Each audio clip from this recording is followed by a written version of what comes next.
Ya, entonces, ¿estamos grabando? Sí. Ya, primera información que tengo para hoy, en realidad es de la prueba, de la tarea. Ahí es todo un recordatorio para quienes están viendo y para quienes vayan a ver el video también. Es que la prueba es en 2 semanas más, 2 viernes más, es en horario de clase. ¿Ya? No van a tener todo el día para resolver nada de eso, no, es en horario de clase. ¿Ya? No va a superar el horario de clase. ¿Ya? Pueden usar lo que quieran, computador, calculadora, programas como Symbolac, MATLAB, que sepan usar. Lo único que les vamos a pedir es que, al igual como lo hicieron con la tarea 1, nos digan en esta parte yo ocupo el computador, no sé, para calcular una integral, para calcular tal cosa. ¿Ya? Eso. O sea, solamente tienen que indicar dónde ocuparon el computador o la calculadora, lo que sea que hayan ocupado. ¿Ya? Va a haber una segunda tarea, ¿ya? Que la vamos a publicar la otra semana, pero va a ser para de vuelta del receso. ¿Ya? No va a ser para el lunes después del receso, por si acaso. No Hernández el fin de semana tampoco. ¿Ya? ¿Entre qué días era el receso, profe? Disculpe. Me parece que es justo después de la semana es la prueba el viernes y ahí me parece que viene el receso. ¿Ya? Ah, ya, vale. Tenemos la prueba, receso. ¿Ya? Es después del receso. ¿Ya? Ya le vamos a publicar la fecha y todo eso, ¿ya? Pero es después del receso, no es para la misma fecha de la prueba. Ya, a ver, ¿y qué entra en la prueba 1? ¿Ya? Va a entrar, bueno, todo lo que hemos visto y que alcanzamos a ver hasta la otra semana, vale decir, series de potencias, series numéricas, límites de sucesiones, series de Fourier, etcétera. Todo lo que hemos visto hasta ahora, lo que está en las diapositivas, ¿ya? Más lo que veamos la otra semana, que todavía podemos ver un poquito más de materia. ¿Ya? Y ojo también van a necesitar, o puede entrar, o se va, a ver cómo lo podemos decir. Eso también incluye, o vamos a incluir, lo que estudiaron extra, por ejemplo, para el desarrollo de la tarea 1. ¿Se acuerdan que se les pide investigar esto de los puntos de equilibrio, que si eran de clasificación de puntos de equilibrio, etcétera? Lo que tuvieron que investigar para la tarea 1, para hacer la tarea 1. ¿Ya?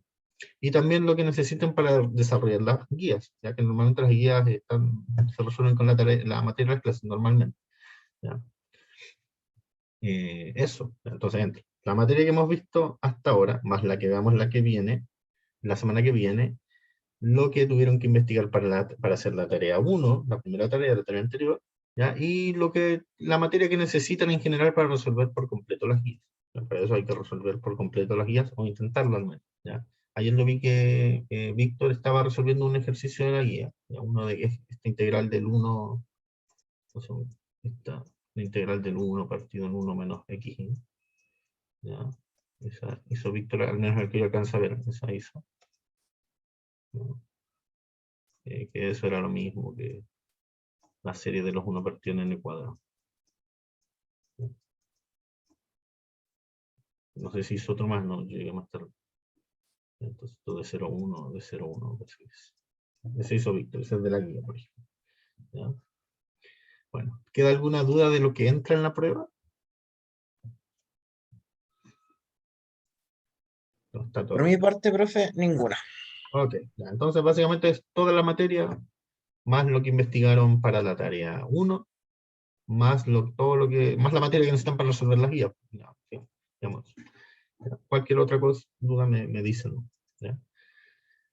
Ok, les recuerdo que la clase anterior, lo voy a recordar ahora, porque después lo voy a decir igual, ¿ya? Pero acá, teníamos esta formulita, ¿no es cierto? Esta serie compleja de Fourier. Ya vamos a retomar esto, ¿sí?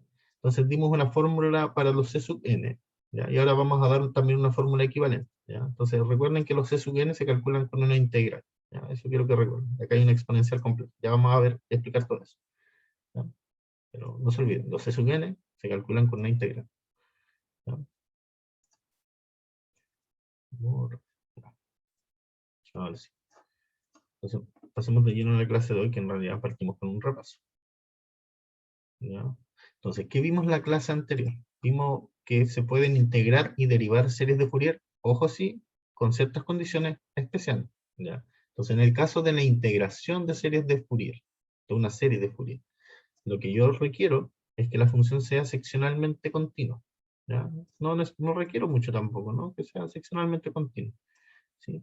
Y en ese caso, cuando yo tengo que la función es seccionalmente continua, estoy pensando en una función que está definida en un intervalo así, como siempre, de menos t a t, o sea, puede ser de menos pi a pi, de menos 2 a 2, etc. ¿Ya? En esos casos, entonces voy a tener que puedo integrar la serie término a término. ¿Qué quiere decir? Que si yo aplico la integral acá, ¿ya? Si yo lo aplico integral a todo eso, ¿ya? Bueno, eso va a coincidir, si lo aplico acá al S, de hasta X, ¿ya? Entonces, como esto tiene un número finito de discontinuidades, esta integral coincide con la integral de f, ¿ya? Eso digamos, no importa que uno le quite un número muy pequeño de puntos a donde está integrando, digamos, perdón, al dominio de la función, la integral va a ser la misma, digamos, ¿ya? Eso, que la integral de esto sea igual a la integral de la función, es porque la función es seccionalmente continua, ya tiene un número finito de discontinuidad y de salto más encima, ¿ya? Ahora bien, en el lado derecho lo que va a pasar, lo que está diciendo esto es que puede integrar término a término. Entonces, esa integral que está aplicada a toda esta suma, se aplica a la sub 0 medio, ¿ya? Y se aplica a la serie, ¿ya? Entonces, acá va a quedar la integral de eso, pongamos dt, más la integral, voy a cerrar el paréntesis ahí, más la integral de la serie, ¿ya? Y acá es donde voy a derivar término a término, o sea, donde voy a integrar término a término. ¿Qué significa integrar término a término? Que puedo permutar esta serie con esa integral, o sea, la integral pasa, digamos, la intercambio con la serie, ¿sí? Pasa a cero, cambia a cero, ¿ya? Eso significa integral término a término, ¿ya? Puedo cambiar la serie con la integral, permutarla, ¿ya? ¿Se fijan? Entonces ahora tengo una fórmula como mucho más simple. En general, acuérdense que no era cosa de llegar a integrar una serie término a término. Comentamos eso en el caso de series de funciones. ¿Ya? Había que tener condiciones especiales como convergencia uniforme y cosas así, ¿ya? Y en el caso de las series de Fourier, lo único que requiero para integrar término a término es que sea seccionalmente continuo, ¿ya? Ojo, sí, acá puse la fórmula para dos puntos interiores del intervalo, pero por ejemplo no podría aplicar esta misma fórmula, o sea, integrar término a término, tomando por ejemplo este extremo, el extremo del intervalo, y acá un punto interior, por ejemplo, ¿ya? Igual puedo integrar término a término, no hay problema en eso, ¿ya? Acá es más que nada para que sea más general, ¿ya? De hecho, muchos libros, si nos miran, va a estar así esta fórmula, de menos t a x. ¿Ya? Entonces, integrar una serie de Fourier tampoco requiere tantas hipótesis, ¿ya?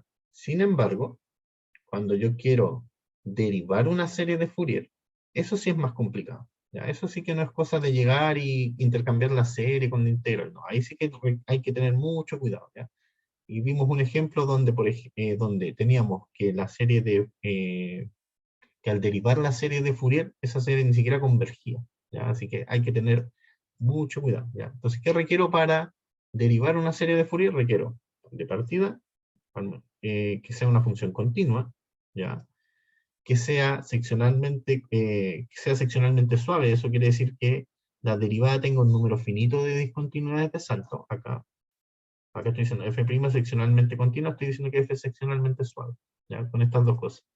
O sea, perdón, que es continuo y seccionalmente suave, ¿ya? O que es continuo y que la derivada tiene un número finito de discontinuidad y de salto, ¿ya?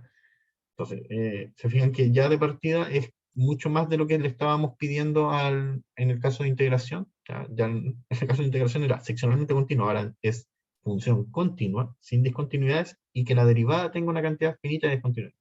Así que le estoy pidiendo condición a dos cosas. Pero no solo eso, necesito que también la función tome los mismos valores en los extremos del intervalo, ¿ya? Y no solo eso, ahora, ¿cuándo es que puedo derivar término a término la serie de Fourier? Cuando la segunda derivada existe, ¿ya? O en los puntos donde la segunda derivada existe, ¿ya? Entonces, es más técnico, ¿se fijan? Y siempre quiero que tengan presente estos detallitos técnicos, ¿ya? Porque a veces no sé, uno les hace una pregunta o uno plantea algo y en realidad uno no se ha fijado en el detallito así como del teorema, ¿ya? Que ¿por qué no puedo aplicar tal teorema? ¿Ya? Uno tiene que tener claro cuándo puede aplicar tal teorema, en general, ¿ya? Entonces, vamos a mirar un poquito el ejemplo que teníamos en la clase anterior, ¿ya? Pues, está anotado acá, para que vean, pasan cosas raras cuando uno no pide suficientes condiciones. Miren. No, acá. A ver, ¿dónde está? Acá. Ya, entonces miren, esta función, f de x igual a x, es una función súper simple. ¿Se fijan? Una función de identidad, definida de menos pi a pi. Si yo le calculo la serie de Fourier, ya, pasa eso. ¿Sí? Esa es la serie de Fourier. Ahora bien, si yo derivo la serie de Fourier, serie de Fourier término a término, o sea, si calculo esto, derivar término a término, me refiero a derivar lo que está dentro de la serie.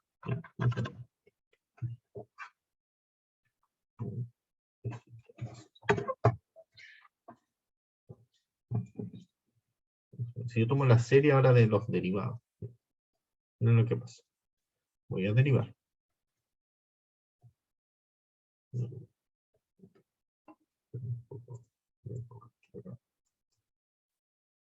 Bueno,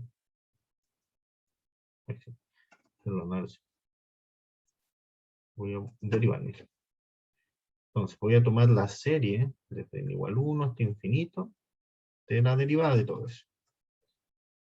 De la derivada.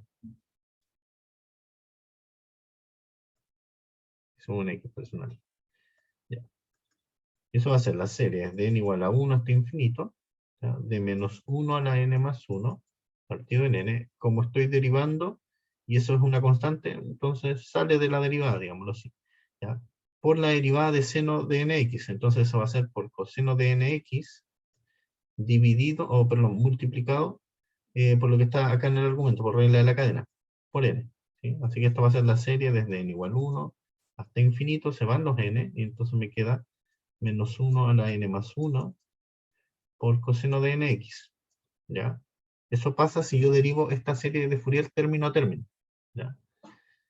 Y si yo ahora miro la serie que me dio, digamos, esta serie ni siquiera converge, y es porque el término general de esta serie, si lo trato de calcular, ese término general no converge a cero. ¿Ya? Y como ese término general no converge a cero, no converge a cero porque acá está el coseno de n, digamos, ¿ya? Pueden chequearlo después que eso no converge a cero. No converge, de hecho. ¿Ya? Entonces, como ese término general no converge a cero, resulta que esta serie numérica, cada vez que yo fijo el x, no converge. ¿Sí? Acuérdense que una condición necesaria al menos para que una serie convergiera, una serie numérica convergiera, era que su término general tuviese límite cero. ¿Ya? ¿Se acuerdan que vimos esto? Si a sub n converge, lo vimos hace como 3 semanas. Si a sub n converge, entonces, pongamos desde n igual 1 hasta infinito, ¿ya? Entonces el límite de a sub n es cero. ¿Sí? Esa era una condición necesaria. No quiere decir que si el límite es cero, el límite del término general es cero, la serie converge, ¿ya? Pero al menos es una condición necesaria. ¿Ya? No es suficiente. ¿Sí? Entonces pasa lo siguiente. Tenía la serie de Fourier de la función, yo la derivo, esa serie no converge. Sin embargo, yo puedo derivar esta función, ¿no es cierto? Y esa función tiene derivada constante 1. ¿Sí? Así que, en este caso, está claro que f' de x no puede ser igual a la serie de Fourier derivada, digamos. La serie de Fourier derivada. O sea, no puede ser igual a la serie que se obtiene de derivar término a término, a eso me refiero. ¿Ya? Claro. ¿Sí? Así que derivar una serie de Fourier es algo delicado. Si se fijan, esta función no cumple con la hipótesis de que f de menos pi sea igual a f de pi. ¿Sí? Que era una de las condiciones que se pedía acá. ¿Sí? Que f en los extremos valiera lo mismo. ¿Ya? Esta función no lo cumple. ¿Sí? Y uno puede sí dar una función que sí cumple eso. A ver. Mire, si lo tenemos por acá todavía. Ya, acá. Entonces, miren, acá tenemos la función x cuadrado. X cuadrado, esa sí cumple todas las hipótesis del teorema. Es continua, tiene derivada de hecho continua, sin discontinuidades acá en el intervalo abierto. ¿Ya? ¿Qué más? También vale lo mismo en los extremos, ¿no? F de menos 2 es lo mismo que f de 2, y eso es lo mismo que 4. ¿Sí? Así que esta función sí cumple todas las hipótesis que uno requiere para derivar. Así que la serie de Fourier de esta función, sí la puedo derivar término a término, y va a coincidir con la, digamos, con la derivada de la función. ¿Ya? Es lo que estoy diciendo acá. ¿Ya? Entonces la derivada de la función, que es 2x por un lado, va a coincidir con la serie que uno obtiene al derivar término a término la serie de Fourier. ¿Ya? Acá sí. ¿ya? Y es porque esta función sí cumple todas las hipótesis que uno requiere para derivar. ¿Ya? Y lo que quiero que quede claro, entonces, es que, una, hay que tener mucho cuidado cuando uno aplica los teoremas, porque si no le dan cosas como, si uno los aplica así, digamos, sin mucho cuidado, le pueden dar cosas que no tienen mucho sentido. ¿Ya? Y dos, que derivar series de Fourier es algo delicado. ¿Ya? Lo dije en la clase anterior, lo estoy diciendo ahora. ¿Ya? Lo puse de nuevo acá. ¿Ya? Es algo delicado.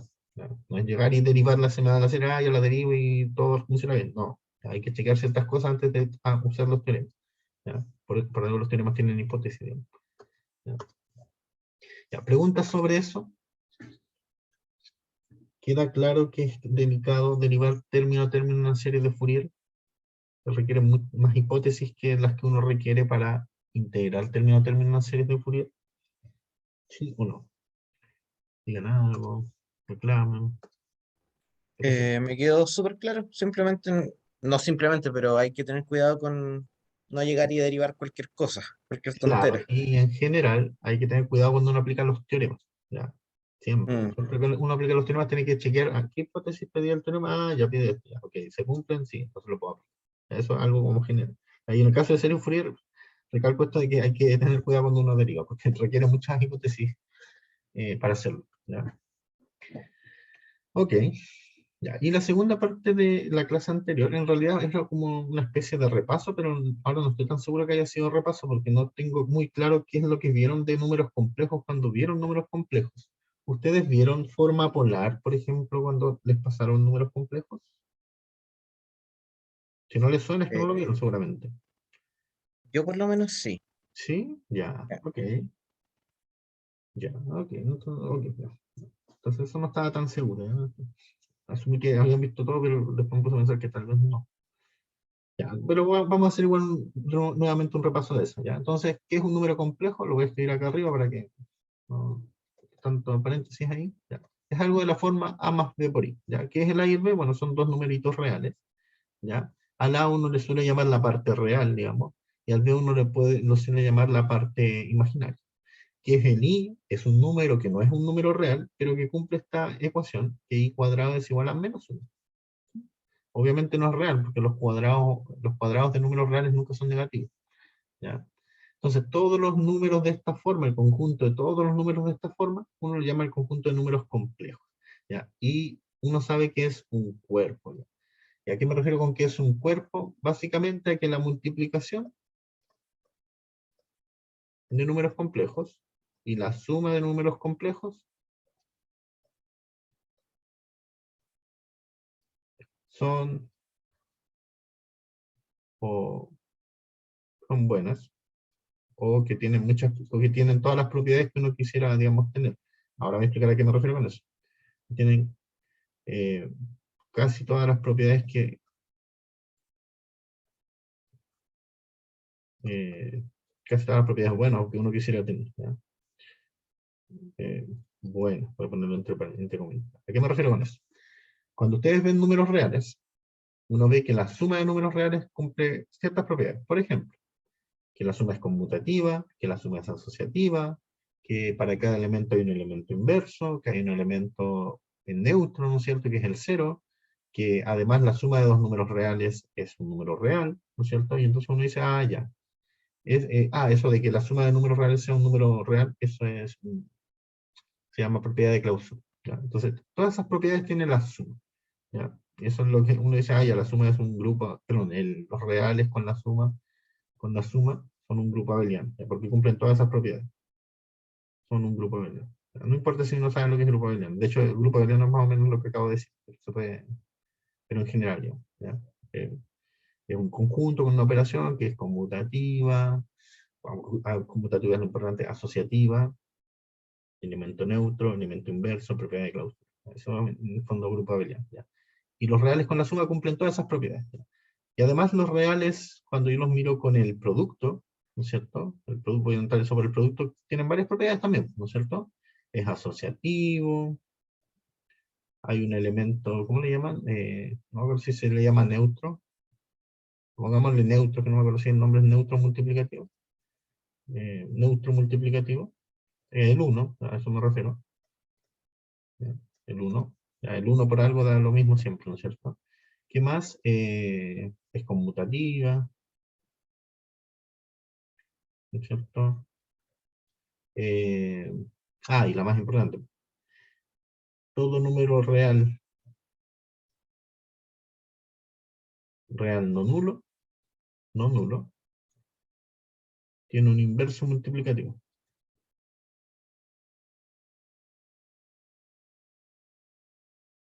¿Sí? Y bueno, ¿cuál más? La propiedad distributiva también, ¿no es cierto?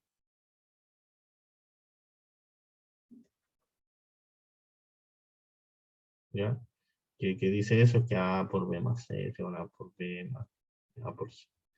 ¿Ya? Entonces, los reales tienen todas estas propiedades, ¿ya? Y cuando digo que C es un cuerpo, me refiero a que la multiplicación y la suma de números complejos también tiene todas estas propiedades, ¿sí? O sea, si yo miro la suma, es asociativa, es conmutativa, hay un elemento neutro, hay un elemento inverso, etc. Si yo miro los números complejos con la multiplicación, esta multiplicación es asociativa, hay un neutro multiplicativo que es el 1, el producto también es conmutativo, los números complejos que no son cero también tienen un inverso multiplicativo, etc. ¿Ya? Entonces, cuando digo que C es un cuerpo, me refiero a que tiene todas estas propiedades que uno ya conoce como de los números reales. ¿Ya? Así un dicho más o menos vagamente, pero esa es la idea. ¿Ya? Que C es un cuerpo, quiere decir que la multiplicación y la suma tienen todas las propiedades que uno ya, digamos, ya conoce de antes, todas las propiedades buenas que uno conoce de los números reales. ¿Ya? ¿Ok? Ya, y resulta, y esto es lo que les quería comentar de la forma polar, lo que les pregunté de la forma polar, de hecho, es que todo número complejo, cualquier número complejo, digamos, es de esa forma, ¿no? X más y por y, o pongamos z igual a más b, para no decir y, claro, ¿ya? Entonces, yo puedo tomar esta parte real, esta parte imaginaria, y la puedo representar en el plano cartesiano. Acá piensen que este es el eje X y este es el eje Y, ¿ya? Entonces, en el eje X pongo la parte real y en el eje Y pongo la parte imaginaria, ¿ya? Y entonces cada número complejo lo puedo representar acá con un puntito y entonces puedo armar una flechita, digamos, un vector, si quieren decirlo así, ¿ya? ¿Y qué va a pasar entonces? Que yo puedo mirar el ángulo que se forma entre esta línea, entre este vectorcito y el eje X, ¿ya? Y se lo voy a llamar ángulo phi, ¿ya? Y de hecho ahí no tiene por qué estar en el primer cuadrante, podría estar en otro cuadrante, por ejemplo. Estamos a sí, 1 de octubre. Eh, no sé, podría estar por ejemplo, en el segundo cuadrante. Voy a dibujar acá.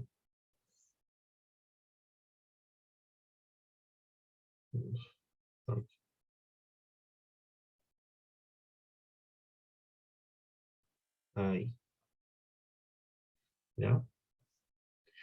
Entonces, imagínense que ahí está mi punto, pongámosle Z, mi número complejo Z, ¿ya? Pongamos Z igual a más B por I.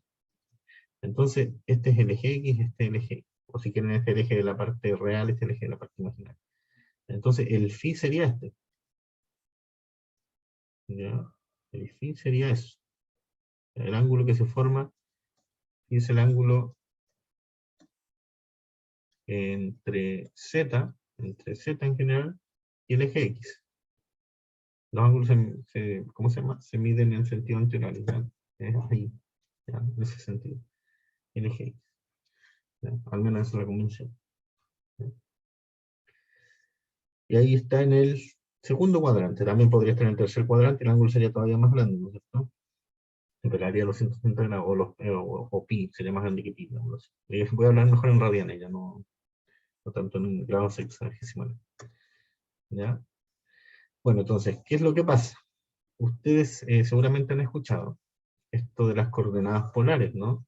Cuando yo tengo un puntito en el plano cartesiano, lo puedo representar a través de coordenadas polares, mirando el ángulo que se forma con el eje X, igual que acá, ¿sí? Y usando ¿cómo se llama? El largo del vector. Acá va a ser lo mismo, ¿ya? Yo puedo expresar el X como R por coseno del ángulo que forma, y el Y lo puedo expresar como R por el seno del ángulo que forma el número complejo con el eje X. ¿Y qué es el R? El R es el módulo de Z. ¿Ya? ¿Qué es el módulo de Z?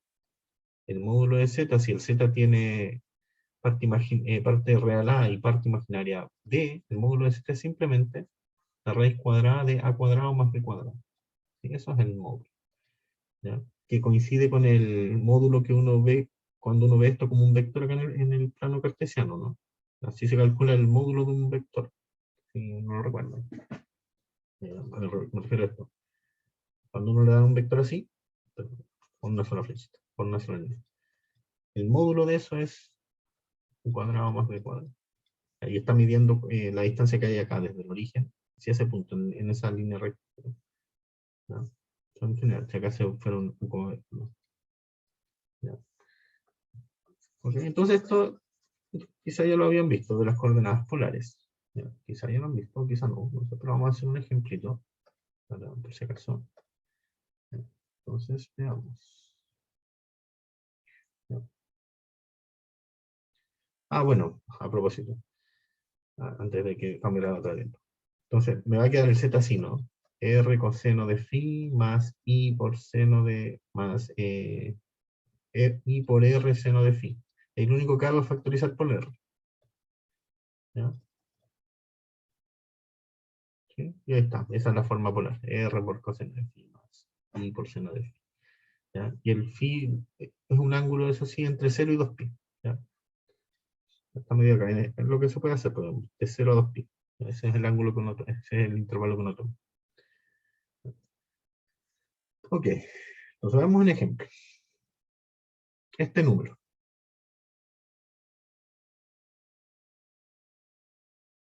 Este número. ¿En qué cuadrante está?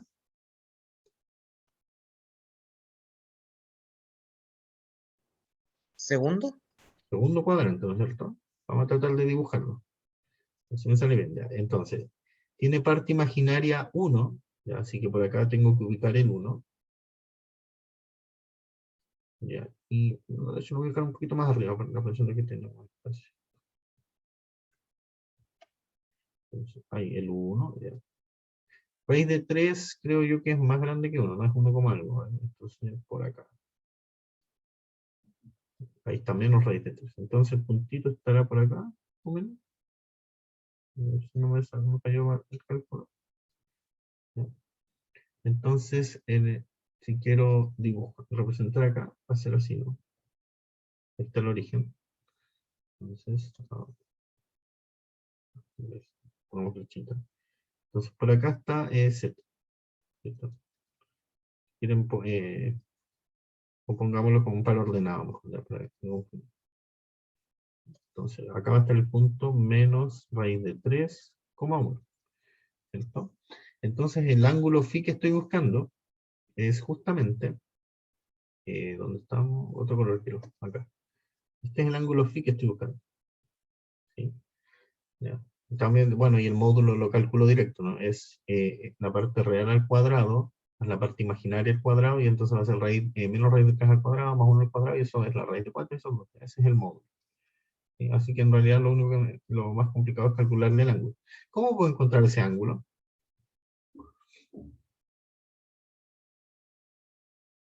A ver, lo voy a poner en la pizarra mejor, ¿no? Mientras ustedes piensan. Pitágoras, ¿Cómo? con Pitágoras, porque Ya, se puede saber eh, los ángulos del triángulo que se genera ahí y de ahí ujú, el ángulo que falta. claro, ya, vamos a hacerlo. Lo mismo que estaba pensando. Ya, entonces, aprovechemos que justo dibujo en el segundo cuadrante. ¿Ya? Entonces borremos acá. Borremos acá. Ya, entonces, era menos raíz de 3. Y acá era 1, ¿no es cierto? Entonces acá tenía el punto menos raíz de 3, similar para la cartesiano, 1,1. Ya, entonces, con Pitágoras. Entonces puedo mirar ese triangulito, vamos a aislar el triangulito. ¿Ya? Entonces tenía ese triángulo, voy a dibujarlo bien, mejor, disculpen. A ver, tengo ese triangulito.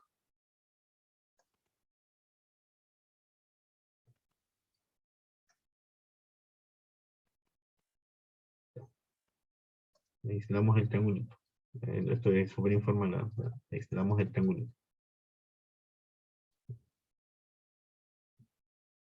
El triángulo. Ya, entonces en este triángulo le voy a poner acá alfa, ¿ya? Alfa. ¿Ya? Entonces acá va a ser alfa. Eh, ¿Qué más? ¿Cuánto vale esta hipotenusa? Raíz de 4, que sería 2. 2, ¿no es cierto? Que sería el largo, el módulo de z, ¿no? Mm.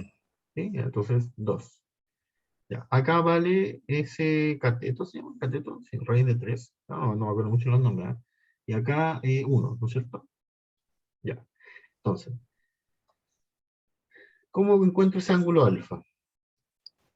Reconociendo primero el ángulo recto, si no Ya, me equivoco. ahí sería ese, ¿no es cierto? Mm. Ya, ok. Entonces vamos a usar la función coseno, por ejemplo. Podría usar la tangente, ¿sí? Ya, coseno de alfa tiene que ser, dice acá, raíz de 3 medios, según lo que dice el dibujo. ¿Cuánto Así vale es. alfa entonces?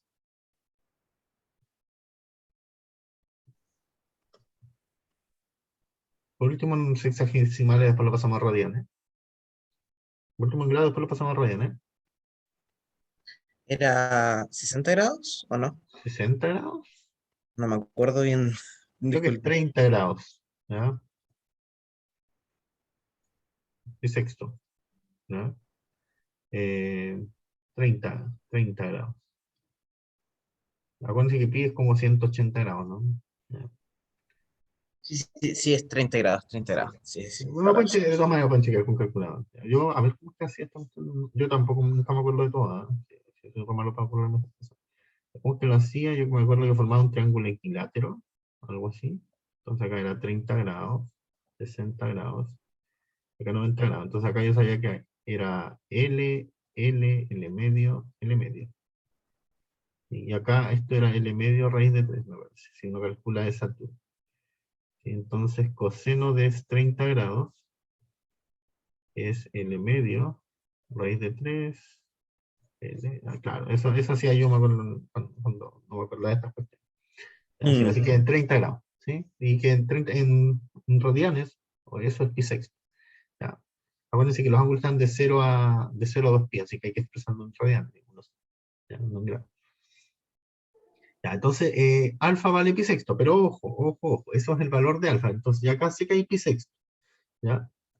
Por lo tanto, ¿cuánto vale, si uno mira el dibujito, cuánto vale phi en términos de alfa? 150, que ¿Ya? sería Pero, ya, 5 secos sí, de pi.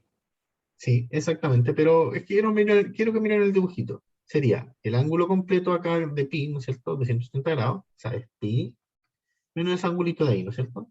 Pi menos alfa, que es pi menos pi sector, lo mismo que tú dijiste, exactamente lo mismo, creo que hiciste el mismo proceso de restar nomás, ¿no es cierto? Ya, entonces ya 5 pi sector. ¿Sí? Si quieren lo hacen en sexagesimal, después lo pasan a radian, ¿sí? Entonces ese es el ángulo, 5 pi sexto, ¿sí? Por lo tanto, en forma polar, la forma polar de z, es lo siguiente.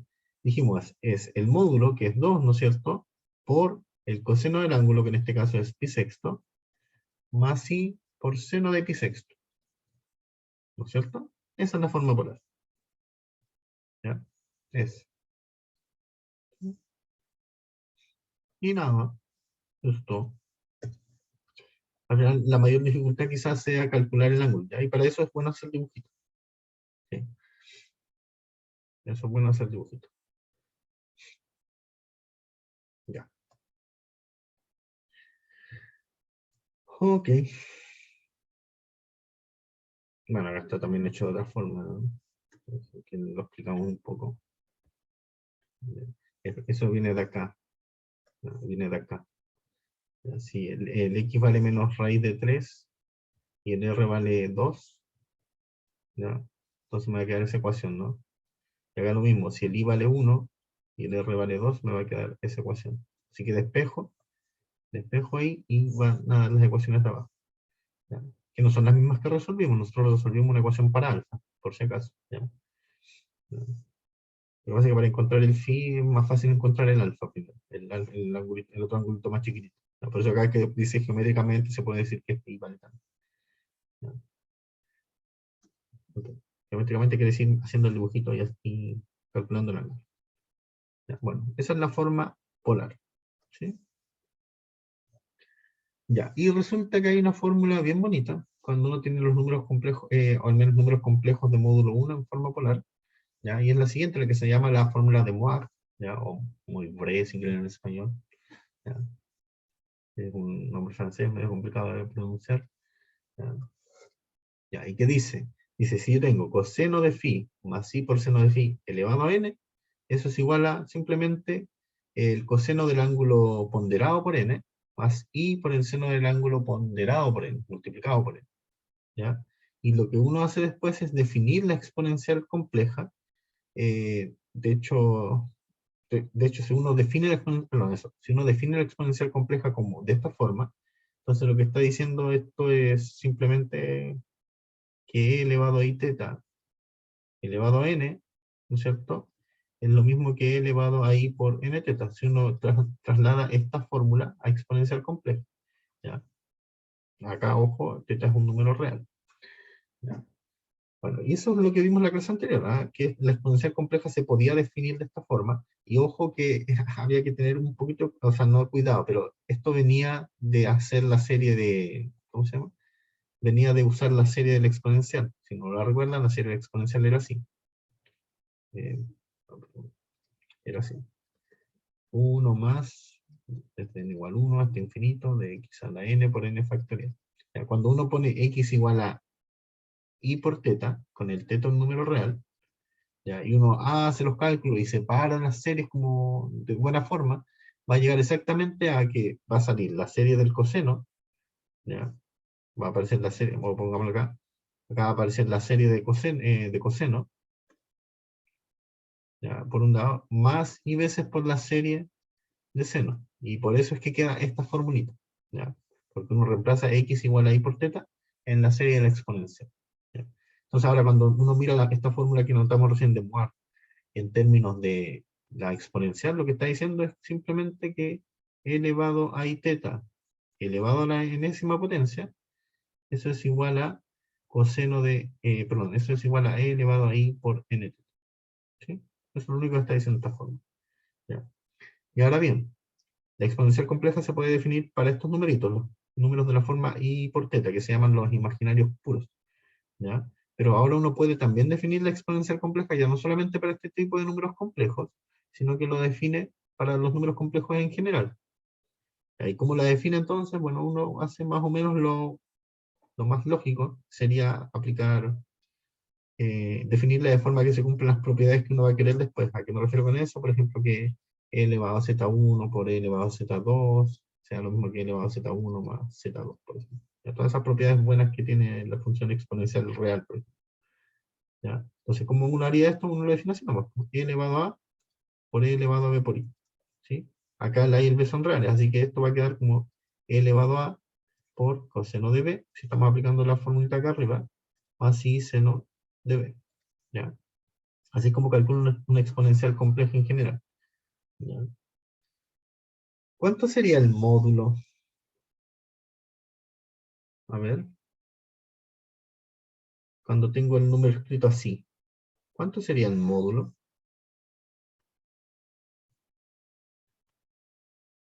A ver, ¿cuánto sería el módulo de EZ? Calculémoslo, mira.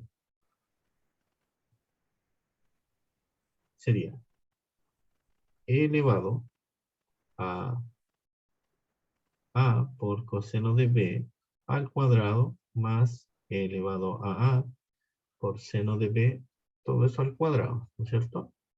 Voy a calcular directamente. Y eso va a ser la raíz de e elevado 2a multiplicado todo eso por, acá también sale un e elevado a 2a, así que acá va a quedar coseno cuadrado b más seno cuadrado b, ¿ya? Y eso da 1. Claro, esto da 1, entonces me queda la raíz de e elevado a 2a nomás. Y entonces es e elevado a a. ¿Sí? Porque el e elevado es positivo, digamos. ¿Ya? Y acá el e elevado a es el exponencial de siempre. ¿Ya? Y de hecho no es raro, pues si acá está en forma polar, ¿no? Entonces acá sabemos que tiene que salir el numerito este de, ¿cómo se llama? Eh, eso, el numerito elevado a, el módulo, ¿ya? Pero eso uno lo calcula directamente. ¿Sí? Digamos. Ya. Hagamos otro ejercicio. El número complejo anterior, ¿se acuerdan? Menos raíz de 3 más y raíz más y, perdón. ¿Ya? Entonces, vimos que esta era la forma polar, ¿no es cierto? Es. Ahora en términos de exponenciales complejas, este pedacito de acá, este que está en el paréntesis, es simplemente e elevado a i por 5 pi sexto. ¿Sí? En términos exponenciales complejas, así que el z me va a quedar así. Ahí no va esa línea, ¿ya? El z va a quedar así. ¿Ya? ¿Hasta ahí todo bien? Ningún problema. Ya, ok. Entonces, como nos piden calcular z a la 194, vamos a usar esta escritura en exponencial, o equivalentemente la que es en la fórmula de el teorema de Moivre. ¿Ya? Entonces, veamos. Entonces, z a la 194. Mira. Z a la 194. Va a ser eso elevado a 194, ¿no es cierto? Entonces, ¿se acuerdan que recién les dije que uno entonces podía multiplicar estos dos exponentes, digamos? Se me va a quedar i 5 pi sexto por 194. ¿Sí? 5 por 194 es 485. Veamos. A ver. 194 por 5 sextos. Esto es divisible. A ver, lo voy a hacer con calculadora. Porque no sé. Como que creo que lo hacen ustedes también con calculadora. ¿Ya? 194 por 5. No es eso, no es 70. Dividido en 6. Y eso, claro, es 485 tercios. En realidad no era necesario calcular. ¿Ya? Por eso queda eso en el exponente. ¿Ya? Ahora bien, ¿alguien podría decir cuánto será eso? A ver, ¿cómo sé cuánto es e elevado a 485 tercios pi? A ver, lo voy a entrar acá. Entonces, e elevado a 485 tercios, pongamos el i ahí, por pi. ¿Cuánto será? Se utiliza la fórmula, ¿o no? Ajá, sí, entonces si aplico la fórmula, eso es coseno de 485 tercios pi más i por seno de 485 tercios pi, ¿no es cierto? Entonces, la pregunta entonces ahora es ¿cuánto vale el coseno de 485 tercios pi? Y seno de 485 tercios pi. ¿Cómo haré eso?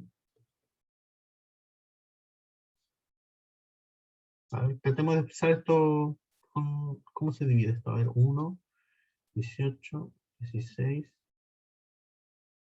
eh, entonces 485 es 3. ¿Cuánto? Va. ¿Cuánto? No, tengo eso. Va. A ver, lo que hice. Ahí sí. Ya. Entonces estoy dividiendo por 3 y quiero dejar un resto. ¿Cuánto da? 160, parece. ¿Sí? Entonces era 4, 1, 18. Ah, entonces tenemos entonces cae 1, 18, 6, son 5. Entonces, 160. Entonces, 485 es 160 por 3 más 5, ¿no? De hecho, de hecho 162, creo.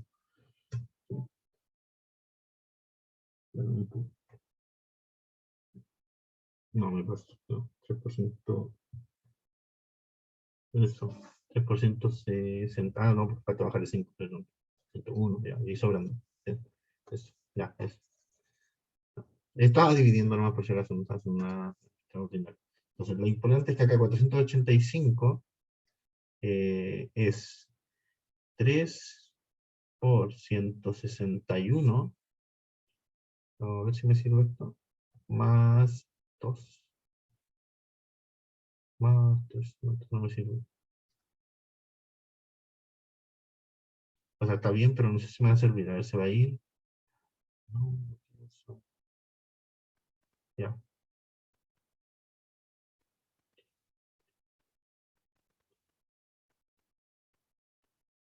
Ok. Muy bien. Por a lo mejor lo que no tengo en razón. Ya. Entonces, mira, estaba viendo si lo estamos haciendo, ¿ya? Eso. Eso, ¿no? Eso. Ya, eso. Ya, vamos a explicarlo ahora sí. Ya, entonces, mire.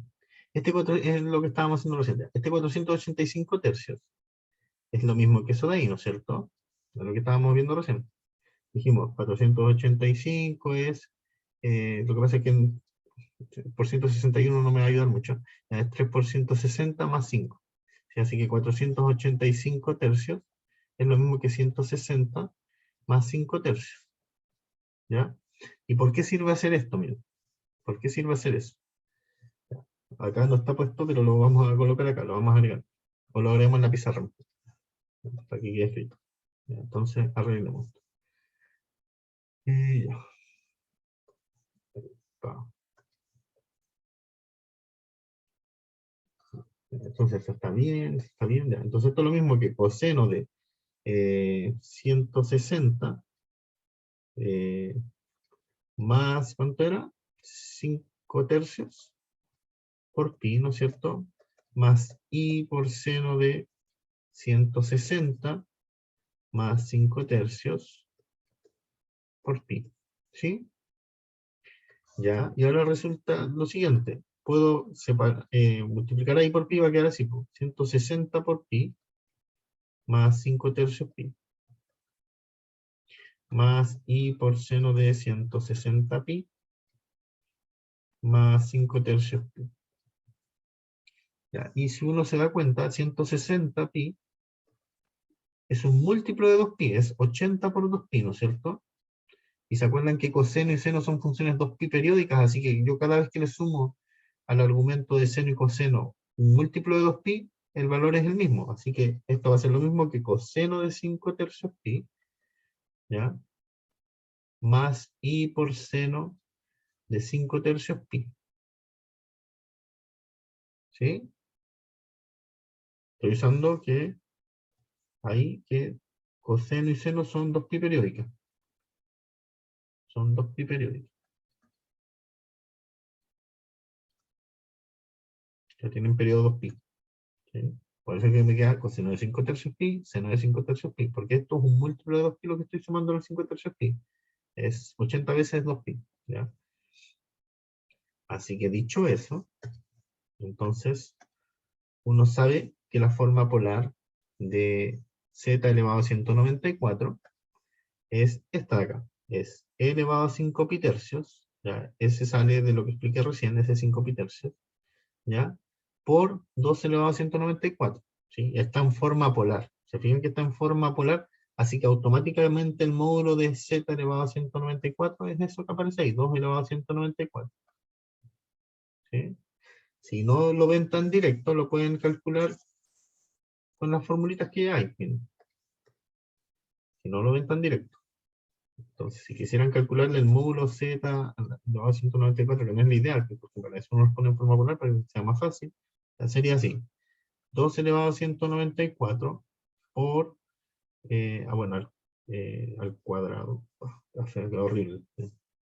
Voy a ponerlo igual. Entonces, z elevado a 194 sería raíz de 2 elevado a 194 por coseno de 5 pi tercios, ¿no es cierto? Todo eso al cuadrado, más 2 elevado a 194 por seno de 5 pi tercios, todo eso al cuadrado. ¿Se fijan? Si uno factoriza por 2 elevado a 194 al cuadrado, va a quedar ese factor, digamos, por coseno al cuadrado más seno cuadrado, que eso vale 1. Así que esto es la raíz cuadrada de 2 elevado a 194 al cuadrado, y son 2 elevado a 194. ¿Ya? Pero repito, la idea es usar la forma polar. ¿Ya? En la forma polar yo sé, bueno, esta es la forma polar vista así como números complejos. ¿Se acuerdan que z era así? R coseno de phi más i por seno de phi. ¿Ya? Entonces, esa forma polar, ahora cuando uno la mira en términos de exponenciales complejas, es r por e elevado a i por phi. ¿Sí? O sea, si uno la mira con exponencial. ¿Ya? Entonces la idea es usar esa forma, ¿no? Ya, saber que ahí lo que queda multiplicando ese exponencial e elevado a i por θ es el módulo. ¿Ya? Donde hay que hacer este cálculo de nuevo. Ok, entonces ese es el módulo de z, de ese z, digamos.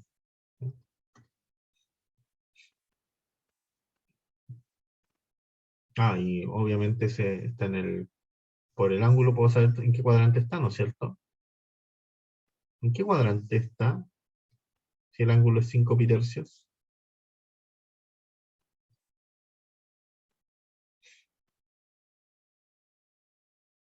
¿En qué cuadrante está?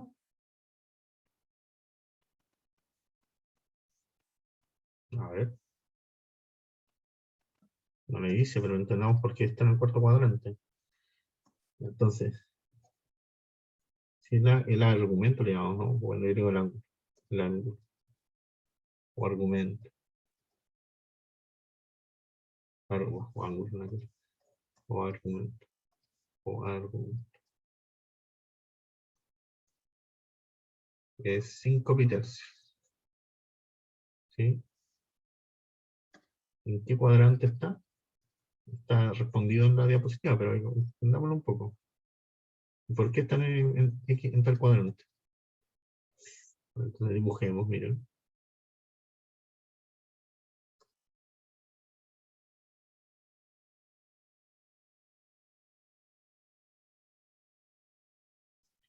Primer cuadrante. Están de 0 a pi medio. ¿No es cierto? Segundo cuadrante. De pi medio a pi. O sea, de 90 a 180 grados, si quieren decirlo así. Segundo cuadrante. Son 2, por cierto. Mejor voy a ponerlo así. 1, 2. Para que no se confunda con el pi. Tercer cuadrante va de pi a ¿cuánto? A pi más pi medio. ¿Cuánto es eso? 3 pi medio. El cuarto cuadrante es de 3 pi medio a 2 pi, ¿no es cierto?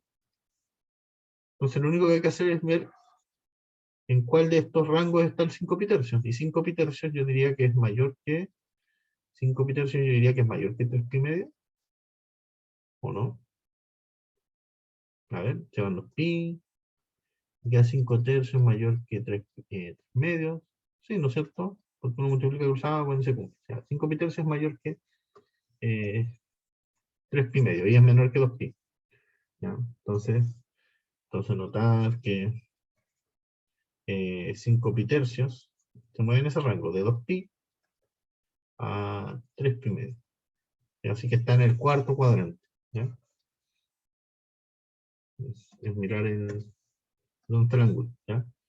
Y eso es bueno porque ahora sé en qué, digamos, ahora sé geométricamente en qué parte del plano está este ángulo, este número raro, digamos, z elevado a 194. Está en el cuarto cuadrante, ¿no? ¿Sí? Y ojo que el z estaba en el segundo cuadrante. ¿Ya? Pasó del segundo al cuarto cuadrante cuando hice esa potencia. ¿Ya? ¿Preguntas?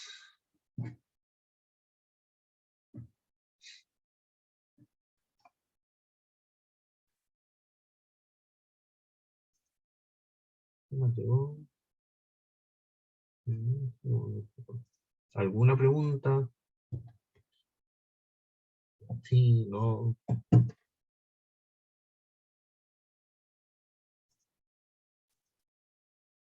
Ya puedo.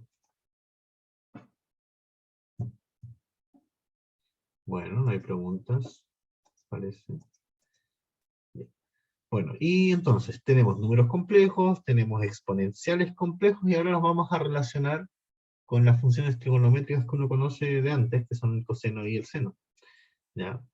Entonces, ¿cómo se relacionan coseno y seno? Las funciones coseno y seno de siempre, con las exponenciales complejas, de esta forma. ¿Ya? ¿Y cómo es que se deducen estas formas? Simplemente es utilizando las series de potencias que uno conoce para seno y coseno, ¿ya?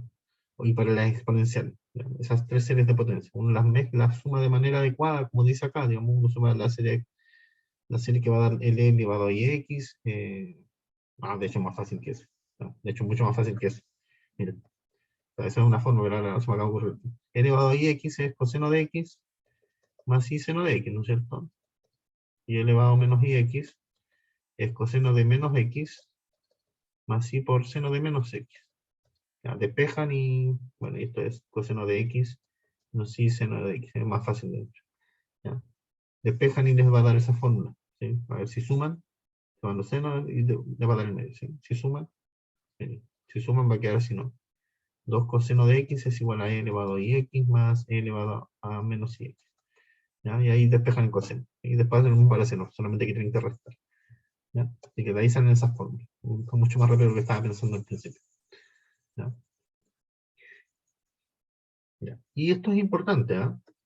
Esto es súper importante. Bueno, y antes de seguir, hay algo que se llaman, quizá ya las han escuchado, que se llaman el coseno hiperbólico, el seno hiperbólico, ¿ya? Que se definen como por analogía nomás de estas fórmulas. ¿Ya? Alguien dice, ya, puedo hacer algo sin el i en el exponente y lo voy a llamar coseno hiperbólico. Puedo hacer algo sin el i en el exponente y lo voy a llamar seno hiperbólico. ¿Sí? Entonces ahí tengo las funciones hiperbólicas. También hay tangente hiperbólica, etc. ¿Ya? Pero se definen por analogía, nomás con estas fórmulas. ¿Ya? Lo digo porque voy a anotar en algún momento una de estas funciones, ¿ya? Más en alguna de las diapositivas que vienen. ¿Ya? Bueno, y entonces resulta que coseno y seno se pueden expresar en términos de exponencial, ¿no es cierto? Y entonces, si ustedes recuerdan la serie de Fourier original, la serie de Fourier original de una función era algo así, ¿no? A cero medios, más la serie de n igual a 1 hasta infinito de a sub n por coseno de n pi por x partido en t, más b sub n por seno de n pi por x partido en t, ¿cierto? Eso era. ¿Ya? Y entonces, si yo expreso coseno y seno en términos de exponenciales, voy a obtener ahora una serie compleja de Fourier. ¿Ya? Que esto fue lo que vimos en la clase anterior, ¿ya? Que esta era la serie compleja de Fourier, se define de esta forma. Y ahí estas fórmulas salen de expresar coseno y seno como exponenciales complejas. ¿Ya? Ahora bien, vamos a deducir un poquito esas fórmulas, ¿ya? Un poquito, a medias, digamos, ¿ya? ¿Cómo se hace? Mira. Entonces les recuerdo, f es a cero medios, es eso, o sea, su serie de Fourier es eso,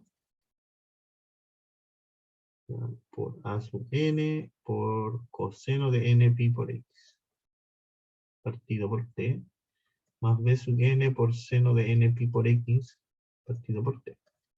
¿Ya? Entonces reemplazo coseno de n pi por x, de acuerdo a la fórmula anterior, era e elevado a menos i, o primero con i para que esté igual ahí, ¿ya? Por n pi por x partido en t, ¿no es cierto? Más e elevado a menos i por n pi por x partido en t, medio. Eso es coseno de n pi por x. ¿Sí? Estoy acá tomando, estoy cambiando el x por ese numerito ahí, ¿ya? Por ese n pi por x. Porque en la fórmula anterior estoy reemplazando el x por n pi por x en realidad, partido en t, ¿ya? En la fórmula del coseno del coseno. Y lo mismo para seno. Seno de n pi por x, medios, ¿ya? Eso es lo mismo que e elevado a i por n pi por x, medio, partido en t, perdón, partido en t, somos que n pi por x partido en t, menos e elevado a menos i por n pi por x partido en t, todo eso dividido en 2i, ¿ya? Y por eso es que sale ese factor ahí, ¿ya? ¿Ya? Entonces, simplemente estoy reemplazando lo que es coseno y seno en función de la exponencial compleja, nada más. ¿Ya? Y ahora uno asocia, ¿ya? Uno asocia con estos términos de cambio, S y S, ¿ya? Entonces me va a quedar A sub n medios más B sub n partido en 2i, por esa exponencial, ¿ya? Después asocio los términos que tengan el e elevado a menos i por la fracción, ¿ya? Entonces va a ser A sub n medios menos B sub n partido en 2i, ¿ya? Y eso queda multiplicando la exponencial con el exponente, con el signo menos arriba, ¿ya? Ok. Pues voy a borrar ahí para que ordenar un poquito. Hasta ahora hicimos, reemplazamos coseno y seno en función de la exponencial y agrupé, ¿ya? Nada más. Y entonces, ahora es que tenemos las fórmulas que estaban recién, ¿ya? O el equivalente a la fórmula, ¿ya? Entonces, este lo voy a llamar C sub n, cuando el n es positivo. Y este va a ser C sub n cuando el n sea negativo, ¿ya? Perdón, un poco.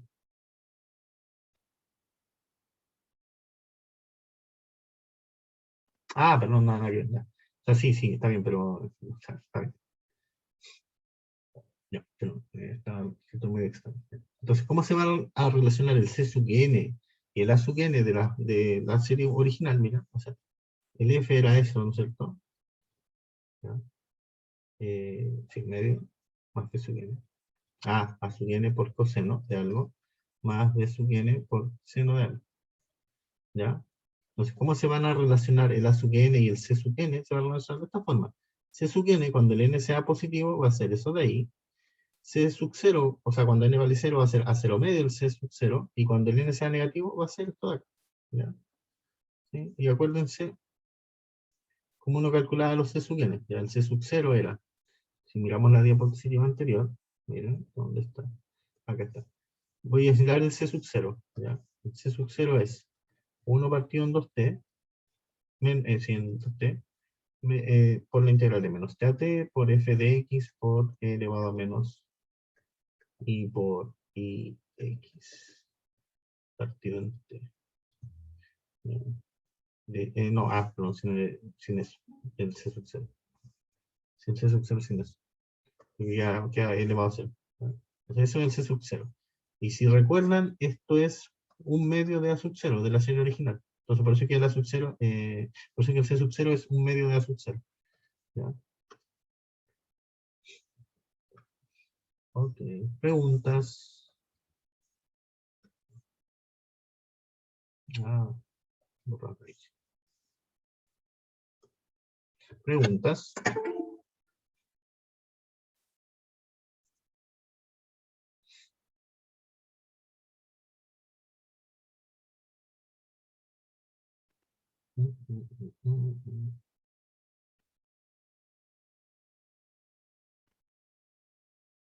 Entonces quiero que miren esta serie. ¿Ya? Y se fijen que aquí hay exponenciales, ¿no es cierto? Y aquí va a aparecer, si uno mira ese signo, va a aparecer, o sea, van a aparecer menos n, ¿no es cierto? O sea, van a ser i elevado i por menos n. ¿Sí? O sea, por eso es que, de hecho, el hecho de que hayan exponenciales de distintos signos es que hace que aquí la serie esté definida, digamos, ¿cómo decirlo? Que los n vayan desde menos infinito hasta infinito. ¿Ya? Es por eso, porque aparecen las exponenciales complejas, digamos. ¿Ya? Las dos exponenciales complejas, elevado a i por algo, y la exponencial de e elevado a menos i por algo. ¿Ya? Por eso que aparecen ahora los índices desde menos infinito hasta infinito, y no solo desde n igual 1 hasta infinito. ¿Ya? Esta parte en la que da los índices digamos, negativo, por decirlo de alguna forma. ¿Ya? Y ojo, esta fórmula está diciendo algo más, aunque uno no lo vea muy, muy importante. Está diciendo, si yo conozco la serie compleja, entonces puedo conocer la serie con coeficientes reales. Simplemente tendría que despejar acá la sub n y el b sub n. ¿Sí?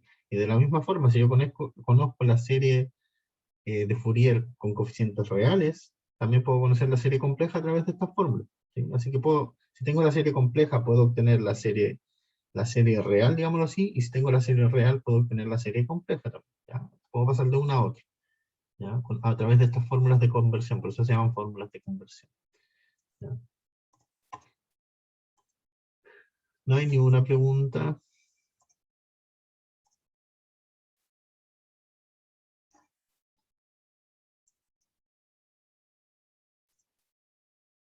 Ninguna.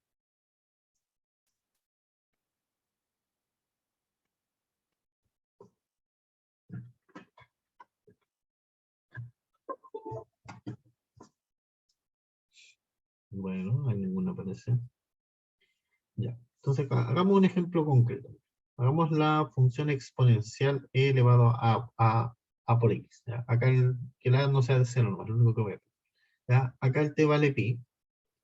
¿Sí? Entonces, ¿cómo calculo el c sub 0? Lo calculo, voy a usar las fórmulas integrales que teníamos.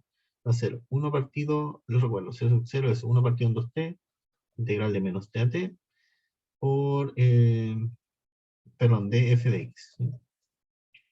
Y c sub n, cuando el n distinto de 0 es 1 partido en 2t, por la integral de menos t a t, de f de x, por e elevado a menos i por n pi por x partido por t de x. ¿Sí? Ya. Entonces, el c sub 0 es simple en este caso, porque el f de x vale e elevado a por x, el t vale pi, entonces me queda 1 partido en 2pi por la integral de e elevado a x, entre menos pi. Ya, y la integral de e elevado a x es e elevado a x dividido en a. Y eso, cuando derivo eso, es eh, que me da la función que está acá adentro. Y la tengo que evaluar entre pi y menos pi, y no se olviden del 1 partiendo 2pi. Ya, entonces, si evalúo en pi, me queda e elevado a i por pi, y si evalúo en menos pi, me queda e elevado a menos pi por a. ¿Ya? Y todo eso está dividido en 2pi por a. ¿Ya? Y esta parte de acá, esa resta de exponenciales dividida por 2 era el seno hiperbólico de pi por a, ¿ya? Sí, de pi por a. Entonces me va a quedar seno hiperbólico de pi por a dividido en pi por a, y que es el factor que está ahí. ¿Ya? Eso es el c sub 0. ¿Ya? Los otros c sub n, como los que los calculo, con la otra bueno, lo digo rápido, con la otra formulita, ¿ya? Esta que está acá, esta que está acá. ¿Ya? Entonces simplemente es aplicar, sería c sub n es 1 partido en 2pi por la integral de menos pi a pi de e elevado a por x por e elevado a, en este caso, el t vale pi, así que acá me va a quedar nx nomás, ¿ya? Por e elevado a menos i nx de x, ¿sí? Y esto va a ser la integral, perdón, va a ser 1 partido en 2pi por la integral de menos pi a pi, ya de e elevado a por x menos i nx, ¿sí? Y si ahora factorizo por x, es que me queda eso de ahí. ¿Ya? ¿Y cómo es que se integra una exponencial cuando acá la constante es un número complejo? De la misma manera que uno la integra cuando es un número real, ¿sí? Me va a quedar la exponencial, ¿ya? Me va a quedar la exponencial, estoy haciendo la integral de ahí, entonces va a ser la exponencial de eso, la exponencial que está ahí, digamos, dividido en la constante que está multiplicándole, que en este caso, que sería a menos i, ¿ya? Entonces, eso lo voy a hablar entre pi y menos pi. ¿Ya? Y eso va a quedar como e elevado a menos a menos i por pi por x menos a, perdón, a menos i por n por pi por, no por x. No, no por x, nada que ver, pues se llama x. Ahí está. Pero a menos i n, bueno, así, eso. A i n por menos pi. Todo eso dividido en a menos i n. ¿Ya? Entonces esto queda como e elevado a por pi por e elevado a menos i n por pi menos e elevado a menos a por pi por e elevado a pi por i por n. Todo eso dividido en a menos in. Ahí si uno recuerda, habíamos dicho que e elevado a pi por i más 1 en la clase anterior era igual a 0. Eso quiere decir que e elevado a pi por i es menos 1.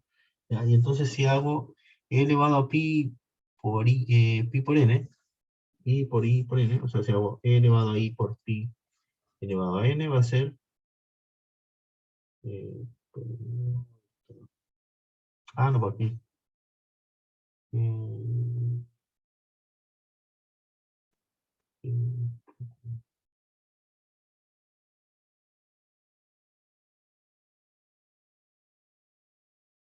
Vamos.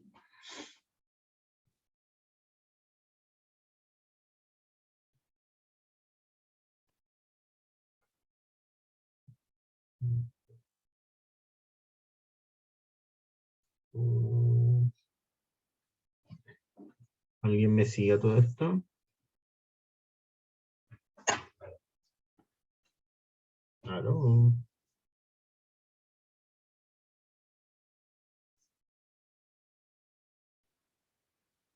Sí, profe. Sí, ya. Entonces,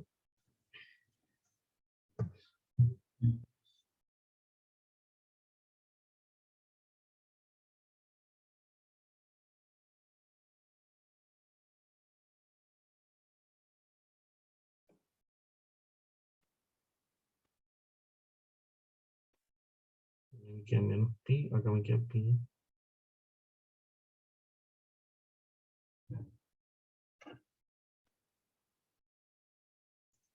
Entonces,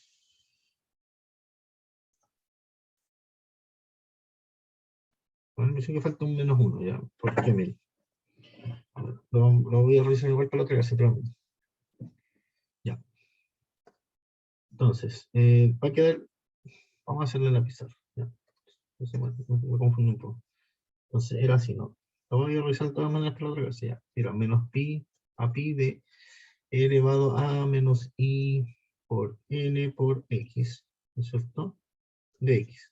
Ya dijimos que eso era e elevado a menos i x, perdón, es a menos i por n por x, todo eso dividido en a menos i por n. ¿Sí? Y eso lo tengo que evaluar entre pi y menos pi. ¿Sí?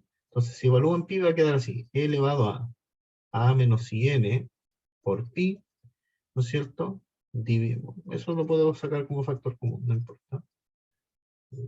Menos a elevado a i, perdón, e elevado a menos i por n por menos pi. ¿Sí? Entonces acá va a quedar 1 partido en a menos i por n, ¿sí? E elevado a por pi, por e elevado a menos i n pi. ¿Sí? Acá va a quedar menos e elevado a por pi, a menos a pi, perdón, por e elevado a i por n por pi.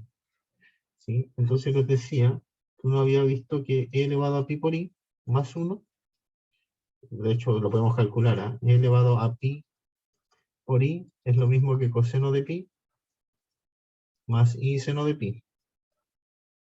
¿Sí? Y esto da 0 seno de pi y esto da 1. Entonces, ahí está el error. Perdón, está bien, no, está bien, nada que ver. Me confundí yo de coseno. E elevado a pi por i es 1, no es más 1, perdón, es 1. Entonces, esto implica que e elevado a pi por i elevado a n es igual a 1, ¿no es cierto? Porque va a quedar 1 elevado a n. Y el otro también, e elevado a menos i n pi, va. Ahí está, ese era mi error, eso me olía raro, sorry. Otras papeles en las fórmulas. Ya, entonces, e elevado a pi por i elevado a menos n va a ser lo mismo que e elevado a menos pi por n por i, ¿no es cierto? El que es el que está acá. ¿Sí? Y esto vale 1 elevado a menos n nomás, pues, así que esto vale 1. ¿Sí? Entonces 1 va a ser igual a eso y eso va a ser igual a n. Ya, entonces acá va a quedar 1 partido en a menos i por n por e elevado a por pi menos e elevado a menos a por pi. ¿No?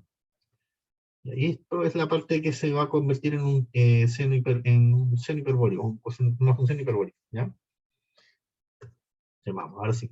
¿Ya? Ahí está, en un seno hiperbólico, ¿sí? Por eso es que sale eso de ahí, ¿ya? Hay que aplicar esa condición, e elevado a pi por i igual 1. Seguramente sí, creo que lo vimos en la clase anterior, ¿no? A ver, números complejos. Sí, estoy seguro que sí. ¿Dónde está? ¿O no?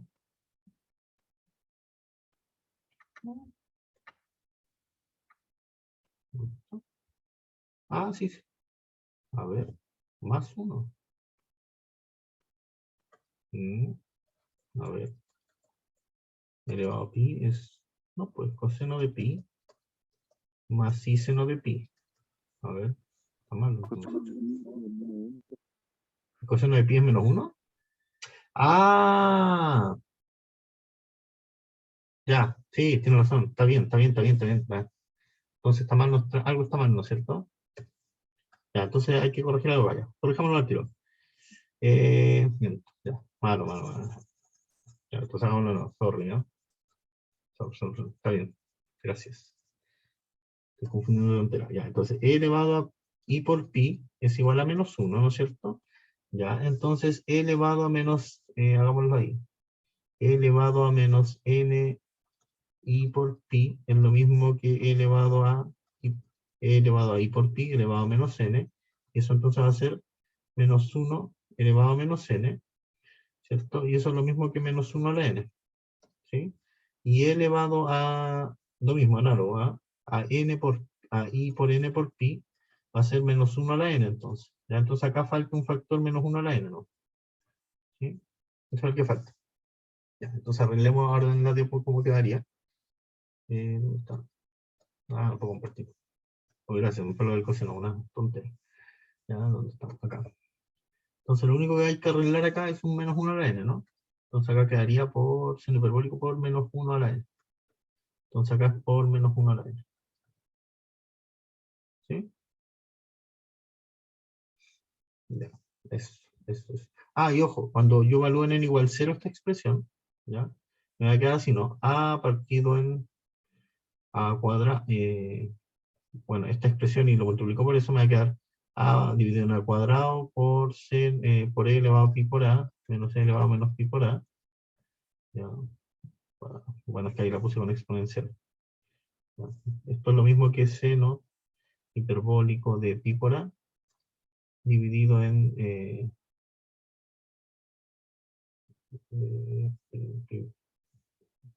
dividido en pi. ¿Ya? La cosa está en que puedo escribir la serie así, porque cuando yo evalúo esto en n igual 0, y multiplico por este factor de acá, recupero el término c sub 0. ¿Ya? Por eso que lo escribí como una sola serie, y no separé el c sub 0. Eso es lo que estoy tratando de decir. ¿Ya? Ahí tenemos un ejemplo de serie completa.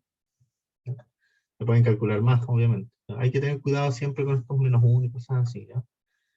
Nos pasa lo mismo que a mí. Bueno, acá les dejo algunos ejercicios propuestos para que calculen nomás.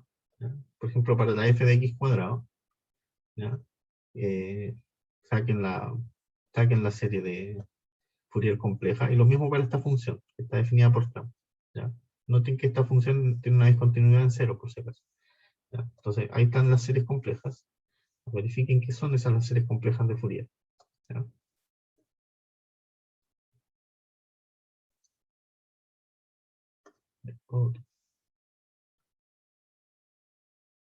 Bueno, y esto es lo que les comentaba hace un rato, ¿no? Si uno sabe cómo son los, ¿cómo lo puedo decir? Uno sabe cómo son los E sub n en términos de los A sub n, ¿no es cierto? Si uno tiene la serie de Fourier, tiene las dos, ¿no es cierto? La serie compleja y la serie real, digámoslo así. ¿Ya? Voy a poner A sub n por coseno de algo, más B sub n por seno de algo. ¿Ya? Entonces uno sabe cómo calcular los E sub n en términos de los A sub n. ¿Sí? Y entonces uno puede despejar acá en las ecuaciones y va a saber cómo calcular los A sub n y los B sub n y el A sub 0 en términos de los coeficientes complejos de Fourier. ¿Y eso qué quiere decir? Que si yo conozco la serie compleja de Fourier, puedo determinar la serie real de Fourier, real por llamarla de alguna forma, ¿ya? Y si yo conozco la serie real de Fourier, o sea, la que es con los A sub n y los B sub n, puedo determinar la serie compleja de Fourier. ¿Sí? Puedo pasar de una serie a otra. ¿Ya? Por eso que le llamamos fórmulas de conversión, ¿ya? ¿Ya? Pero estas fórmulas de acá abajo simplemente son de despejar acá arriba las ecuaciones, ¿ya? No tienen, digamos, no tienen más truco que ese. ¿Ya? ¿Y qué otras propiedades cumplen los coeficientes complejos de Fourier? ¿Se acuerdan que habíamos visto la identidad de Parseval? ¿Ya? A ver. La vimos en términos de A sub n y B sub n, pero ahora uno puede reescribir esa identidad en términos de los C sub n, ¿ya? Y cuando uno reescribe esa identidad en términos de los C sub n, entonces de hecho es más fácil hasta de recordar, ¿ya? Es simplemente esto de acá, miren, esta integral multiplicada por 1 partiendo de t es la suma de todos los C sub n en módulo al cuadrado, ¿sí? Esa es la identidad de Parseval, ¿ya? Porque creo que acá la tenemos no sé si lo tenemos acá. Sí, acá debe estar. La clase anterior, acá está. Esta es la identidad de Parseval en términos de los A sub n y los B sub n. ¿Se fijan?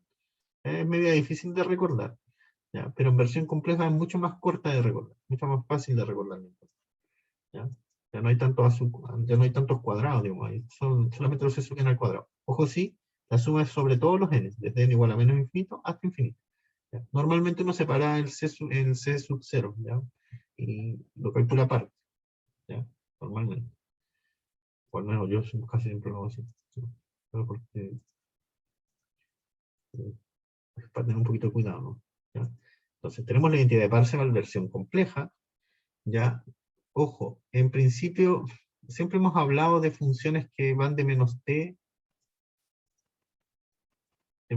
a t, ¿no es cierto? O sea, perdón, que parten de menos t a t y llegan a los reales, ¿ya? Pero en principio uno podría hacer todo esto para funciones que lleguen a los complejos, por ejemplo.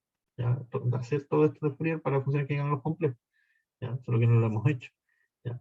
Así que acá una acotación, cuando estamos en el caso que estamos nosotros normalmente, que es que tengo una función con valores reales, uno puede chequear que el C sub menos n es el conjugado del C sub n, ¿sí? Lo pueden chequear incluso con estas formulitas de conversión. Ustedes pueden chequear que el conjugado de C sub menos n, o sea, tendrían que ver acá, esta formulita acá, ¿ya?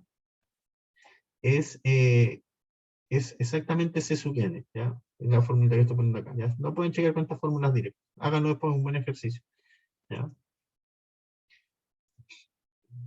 ¿Ya? ¿Y qué más voy a tener? Miren, en general, voy a tener para las funciones pares y las impares cierta condición sobre los C sub n. Por ejemplo, si la función es par, voy a tener que C sub n es igual a C sub menos n. Si la función es impar, voy a tener que C sub n es igual a menos C sub menos n. ¿Ya? ¿Y por qué sale esto? Es simplemente de hacer, después vamos a comentar eso, es simplemente de hacer un cambio de variable. ¿Ya? Yo sé que el C sub n se calcula así, ¿no es cierto? A través de esa integral.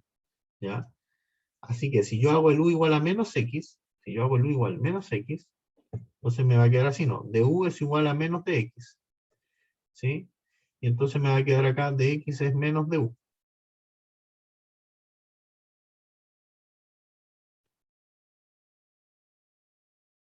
¿Sí? Ya. Bueno, es lo mismo. Quiero anotarlo así. Con un u y con un menos ahí. ¿Ya? Así que si la función es par,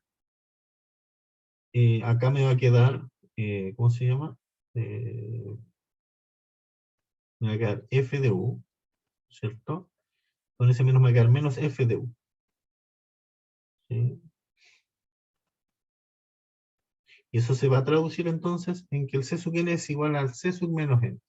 Y análogo, si la función es impar, entonces acá me va a quedar un menos, con ese menos me va a hacer un menos, y entonces con ese menos ahí se queda un positivo, y entonces se va a traducir en que el c sub n es igual a menos c sub menos n. ¿Ya? Entonces sigue de hacer un cambio en la integral solamente. ¿Ya? Son cosas, ojo, esto en realidad es general, esto pasa cuando la función toma valores complejos, ¿ya? Pero uno puede hacer una acotación para el caso en que la función toma valores reales, que es el caso en que normalmente nosotros estamos, ¿ya? Entonces, es mezclar estas dos cosas de acá, miren. Sigue de eso directo, hagámoslo. ¿Qué pasó ahí? Entonces, miren, tenemos Si toma valores reales, se cumple esta relación de conjugación, ¿no es cierto? Que es la que está ahí. ¿Ya? Es la que está ahí. Y si es par, por ejemplo, se cumple esta de acá. ¿Sí? Y eso quiere decir que voy a tener que C sub n es igual a C sub n barra. Y eso quiere decir, en general, cuando un número complejo es igual a su conjugado, eso quiere decir que el número complejo es real. ¿Ya? Así que estoy diciendo que estos C sub n son números reales. ¿Ya? Cuando la función es impar, también voy a mezclar las dos condiciones de arriba. ¿Ya? También voy a mezclar las dos condiciones de arriba. Entonces voy a tener, por un lado C esto, ya que C sub menos n, esto de acá, es igual a, bueno, estoy multiplicando por menos nomás, ¿ya? A menos C sub n. Y por otro lado sé que C sub n es menos C sub n menos C sub menos n. ¿Ya? Entonces estoy diciendo, menos C sub menos n es igual a, o mejor digamos así, estoy diciendo C sub n es igual a menos C sub n, menos C sub n. Y en general entonces uno puede decir que cuando un número complejo es igual a menos su conjugado, ¿ya? Entonces el z es imaginario puro. Eso quizá hay que explicarlo un poco más. ¿Por qué? Porque voy a tener, voy a cambiar de color, no hice esto. Entonces miren, tengo que z es igual a a más bi, ¿ya? Sé que el z barra es igual a menos bi. Por lo tanto, sé que menos z barra es igual a menos a más bi, ¿no es cierto? Ya, y si estoy diciendo que z es igual a menos z barra, lo que estoy diciendo es que a es igual a menos a y que b es igual a b nomás. Entonces no me dice nada. Y eso, el que a sea igual a menos a quiere decir que la es 0. ¿Ya? Y entonces z es simplemente b por i, un múltiplo de i, así que es un imaginario puro. ¿Ya? Así en el caso que estamos nosotros normalmente, que es que tiene una función con valores reales, ¿ya? Que además es par, va a pasar que el c sub n son números reales, ¿ya? Y si tengo una función con valores reales que es impar, va a pasar que el c sub n son números complejos puros, ¿sí? O sea, tienen parte real 0. A eso me refiero con números complejos puros. ¿Ya? Perdón, números imaginarios puros, no complejos puros. ¿Ya? Son casos especiales, sí, ¿ya? Son casos súper especiales. ¿Ya? Y chequeen estas fórmulas a través de las fórmulas de conversión, por ejemplo, ¿ya? O a través de las integrales. ¿Ya? Bueno, y veamos un ejemplo de cómo aplicar Parseval, aunque ya hemos hecho esto antes. ¿Ah? Ya, entonces voy a aplicar Parseval a la función x cuadrado. ¿Ya? Voy a tomar los coeficientes complejos, que son los que dejé acá anotados en el ejercicio anterior. ¿Ya? ¿Dónde está? Acá. Acá están los coeficientes complejos del x cuadrado, en ese intervalo. ¿Ya? El c sub 0 es pi cuadrado tercio. ¿Ya? ¿Dónde estamos? Acá. ¿A qué hora es la prueba de métodos? Preguntan. ¿O ya empezó? Que alguien me diga, por favor. A las 10:50. A 10:50, ya voy a tratar de terminar a las 10:30, ¿ya? Voy a espanchar un poco. Ya, entonces, voy a aplicar Parseval nomás, ¿ya? C sub 0 es eso, ¿ya? C sub n están dados en el ejercicio anterior, ¿ya? Lo pueden chequear después, ¿ya? Son esos de ahí, ¿ya? Entonces, la identidad de Parseval me dice 1 partido en 2t por la integral de menos 3t por f de x al cuadrado en módulo, ¿ya? En este caso va a dar lo mismo el módulo porque es x cuadrado, y ahí estoy tomando una función real, ¿ya? Eso tiene que coincidir con la suma de todos los coeficientes de Fourier en módulo al cuadrado, ¿ya? Entonces, calculemos la integral. La integral es la integral de x a la cuarta entre menos pi y pi. Todo eso dividido en 1 partido en 2 pi, ¿ya? Si uno calcula directamente esa integral, va a salir un x a la quinta, ¿no es cierto? Entonces va a salir un pi a la quinta con devalúe, pero por ese pi que está abajo se va a simplificar, va a salir un pi a la cuarta finalmente en el resultado, ¿ya? Ahora bien, si aplico Parseval, le estoy diciendo que esa integral, que es pi cuarto partido en 5, ya está es la integral, ¿ya? Es la serie, digamos, la suma de todos los c sub 0, perdón, todos los c sub n en módulo al cuadrado. ¿Ya? Acá solamente separé el c sub 0. ¿Ya? Fíjense que no tiene sentido esta fórmula del c sub n cuando el n vale 0. ¿Ya? Por eso es que yo normalmente separo el c sub 0, pero calculo aparte. ¿Ya? Entonces, sumo el c sub 0 y después tomo la serie de los cuadrados, ¿ya? Acá le quité los módulos porque al cuadrado van a dar números positivos igual. ¿ya? Pero ahora tomo la serie sobre todos los índices que son distintos de 0, ¿sí? O sea, estoy tomando desde n igual a menos infinito hasta infinito, todo eso menos el 0, ¿ya? ¿Y qué se da cuenta uno? Miren, si uno eleva al cuadrado, miren, entonces si uno eleva al cuadrado, va a ser así, ¿no? 4 partido en n a la cuarta, en principio, sobre n distinto de 0. Pero entonces uno puede decir, ya, eso es la suma de los que son negativos, más los que son positivos. O más, perdón, la suma sobre los índices que son positivos. ¿Ya? Y si uno mira bien, como acá hay un n a la cuarta y acá hay un n a la cuarta, en realidad lo mismo tomo n negativo o n positivo. ¿Sí? La suma, estas dos series van a ser iguales. Así que esto es lo mismo que tomar dos veces la serie sobre los n positivos. ¿Ya? Que es lo mismo que tomar desde n igual a 1 hasta infinito. ¿Ya? Por eso es que ahí aparece un 2. ¿Ya? Y acá lo digo, estoy usando ese hecho. ¿Ya? Que la suma sobre los índices positivos es lo mismo que la suma sobre los índices negativos. ¿Ya? Ok. Y entonces lo que quiero hacer es despejar eso de ahí nomás. ¿Ya? Y eso lo despejo como una ecuación normal. Ya paso el pi cuarto para allá, el pi cuarto menos para allá, dividido por 2, y me va a dar entonces una nueva fórmula, ya para una serie numérica, va a variar. ¿Ya? Va a dar que la serie de los 1 partido en n a la cuarta es que a la cuarta partido en 9. ¿Ya? Y se fijan que, de nuevo, para calcular el valor exacto de una serie numérica, tenemos que usar como una herramienta más o menos sofisticada como la identidad de Parseval. Ya no es algo trivial normalmente. Ahí eso era para poner un ejemplo de parse. ¿Preguntas? No, profe, con el ejemplo quedó súper claro. Ya, y quería hacer una acotación, que creo que alguna vez lo dije. Sí, toda una acotación de series, que ahora me acuerdo. ¿Ya? Ya, cuando uno tenía una serie, pongamos así, desde igual 1 hasta infinito, ¿cierto?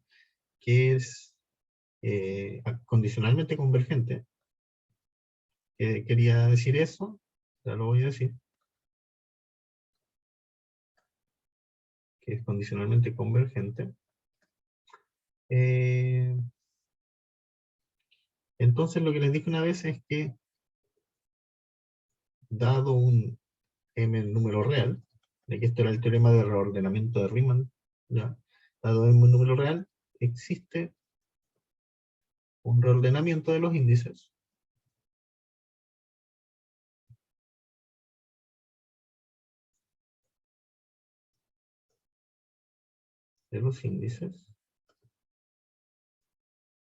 de manera que la serie de manera que la serie eh, eh, con los coeficientes reordenados, digamos así, ¿ya? Los coeficientes reordenados converge a m, ¿sí? O sea, si es condicionalmente convergente, siempre puedo reordenar los términos de la serie para que la serie converja a lo que yo quiera, ¿ya? Converge a m. Eso es lo que estáis diciendo acá. Siempre puedo, digámoslo así, dicho informalmente, siempre puedo reordenar, no, se puede, puedo entre comillas, porque no sabe que existe, pero a veces es complicado, supongo que encontrar dos otras cosas. Siempre puedo reordenar los coeficientes de la serie para que converja a a lo que quiera, digamos, al número que yo quiera. Eso es lo que pasa en la condicionalmente convergente. En cambio, en la absolutamente convergente, ¿ya? Eso no pasa, ¿ya? Si A sub n es absolutamente convergente,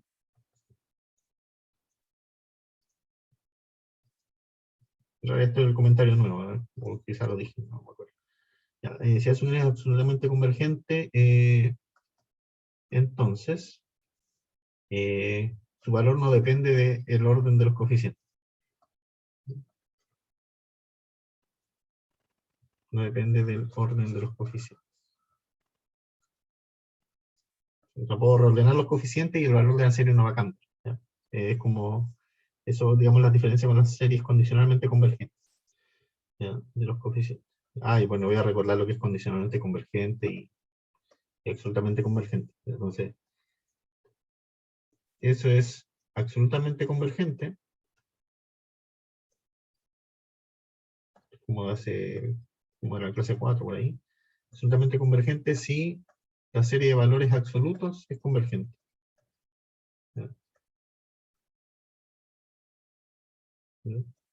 Y esto es absolutamente, perdón, esto es condicionalmente convergente, condicionalmente,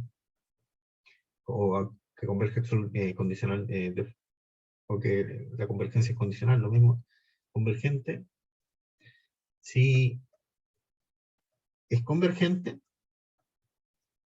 la converge, es convergente, pero no absolutamente convergente. Entonces ahí tienen propiedades distintas dependiendo de, una serie tiene propiedades distintas dependiendo de si es absolutamente convergente o condicionalmente convergente. ¿Ya? Como y una que yo encuentro interesante es esa, ¿no? Que en las absolutamente convergentes uno puede reordenar los términos como quiera y el valor de la serie no va a cambiar. En cambio, en las condicionalmente convergentes, el valor de la serie sí va a cambiar. De hecho, vimos en una de las series alternadas, creo que era la de Leibniz, perdón, la de Mercator, que si lo ordenábamos los términos daba otra cosa. ¿Ya? No me acuerdo cuánto daba, pero está en alguna de las diapositivas. ¿Ya? Eso es porque esa serie era condicionalmente convergente. ¿Ya? Porque eso era un comentario que se me vino a la mente de series numéricas. ¿Ya? Bueno, hasta aquí vamos a dejarlo por hoy. ¿Ya? En la otra clase vamos a seguir viendo un poquito más de series de Fourier. ¿Ya? Y eso, si es que no hay dudas, ya, dejamos la clase hasta acá para que vayan a ver su prueba de método o descansen un poco antes de la prueba de método. Que la tienen que dar ustedes. ¿Ya? Ya. No hay más preguntas entonces. ¿No? Bueno, entonces lo dejamos hasta acá. Ya nos vemos ahora sí el martes. ¿Ya? Adiós. Chao, profe. Chao, que les vaya.